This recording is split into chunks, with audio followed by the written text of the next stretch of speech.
नमस्कार दोस्तों। तो स्वागत है आपका इजी टू लर्न में। तो मैं इस लेक्चर में आपके साथ डिस्कस करने जा रहा हूँ रेसिप्रोसिटी थ्योरम के बारे में। चलिए तो फिर दोस्तों शुरू करते हैं और समझते हैं रेसिप्रोसिटी थ्योरम के बारे में। तो देखो दोस्तों, ये रहा स्टेटमेंट जो रेसिप्रोसिटी थ्योरम के बारे में यहाँ पे लिखा है। चलिए तो फिर दोस्तों इस स्टेटमेंट को पढ़ते हैं और अच्छे से समझते हैं, ठीक है।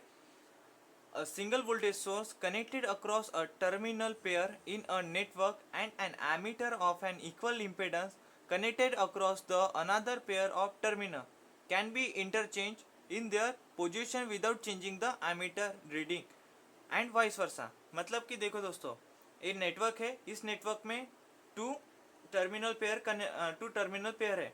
देखो उसमें से पहली टर्मिनल पेयर है 1 1 डैश और दूसरी टर्मिनल पेयर है 2 2 डैश, ठीक है। तो 1 1 डैश टर्मिनल पेयर के अक्रॉस में हमने क्या कनेक्टेड किया है, वोल्टेज। उसको हमने किससे इंडिकेट किया है, वीडीसी से, ठीक है दोस्तों।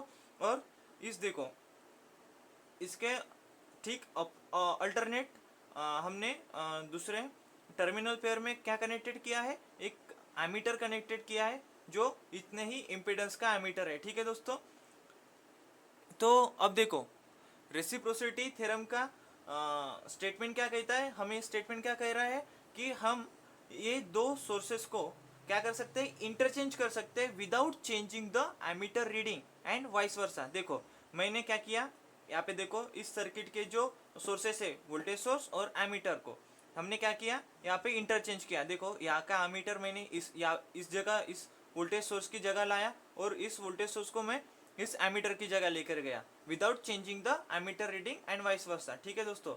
मैं इसको ऐसे भी लिख सकता हूँ।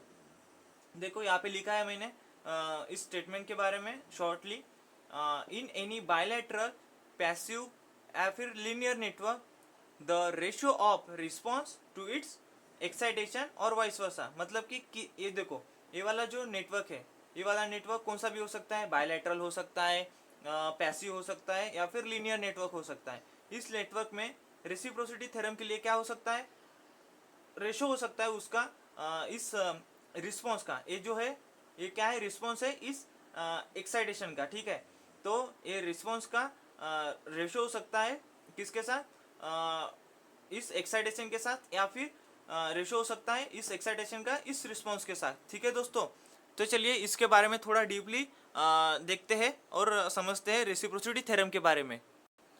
तो देखो दोस्तों, क्या मैं इस वोल्टेज सोर्स को इस नाम से इंडिकेट कर सकता हूँ V1 से, ठीक है ना।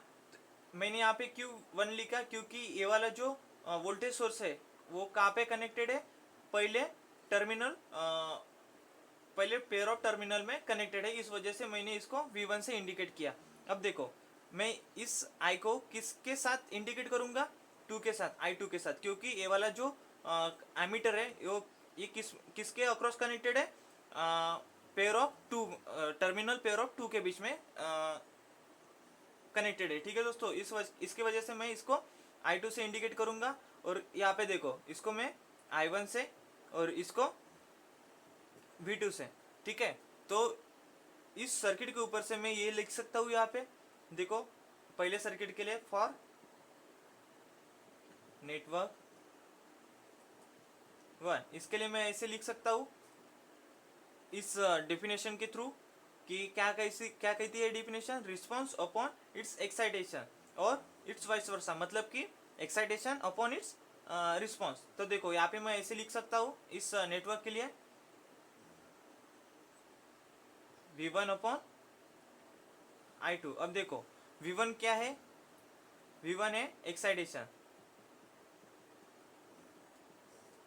किसका, नेटवर्क 1 का, और I2 क्या है, रिस्पॉन्स किसका, इस वोल्टेज सोर्स का, ठीक है। अब देखो मैं क्या करूंगा, फॉर ऐसे ही दूसरे नेटवर्क के लिए लिखूंगा फॉर नेटवर्क 2। तो दूसरे नेटवर्क के लिए क्या आएगा, रिस्पॉन्स अपॉन इट्स एक्साइटेशन, ठीक है। रिस्पॉन्स क्या है, I1 upon its excitation V2, ठीक है। यहाँ पे लिख लेता हूँ रिस्पॉन्स एक्साइटेशन, ठीक है। तो मैंने इस डेफिनेशन को यहाँ पे प्रूव कर दिया कि मैं इसको रिस्पॉन्स अपॉन एक्साइटेशन या फिर एक्साइटेशन अपॉन रिस्पॉन्स लिख सकता हूँ। इस सर्किट में से मैंने ये वाली बात आपको प्रूव कर दी, ठीक है। तो अब देखो रेसिप्रोसिटी थ्योरम के थ्रू ये क्या होना चाहिए, देखो यहाँ पे फ्रॉम नेटवर्क 1 एंड 2 क्या हो सकता है। पहले नेटवर्क के लिए क्या है हमारी कंडीशन जो हमने यहाँ पे प्रूव की है इस डेफिनेशन से, V1 upon I2 equals to I1 upon V2 equals to constant. अब देखो मैंने यहाँ पे क्यों कांस्टेंट लिखा, तो देखो दोस्तों मैंने यहाँ पे कांस्टेंट इसलिए लिखा कि देखो इस सर्किट के लिए जो हमारा रिजल्ट आएगा, मतलब कि जो कोई भी हमारा रिजल्ट आएगा हमारे इक्वेशन थ्रू, ठीक है, वैसा ही रिजल्ट हमको इस इक्वेशन से इस नेटवर्क की इक्वेशन से मिलेगा by interchanging the position of this sources, ठीक है। तो इस वजह से मैंने क्या लिखा यहाँ पे कांस्टेंट लिखा। अगर इसमें कुछ तो भी कांस्टेंट नहीं होता तो मैं यहाँ पे कांस्टेंट नहीं लिखता था।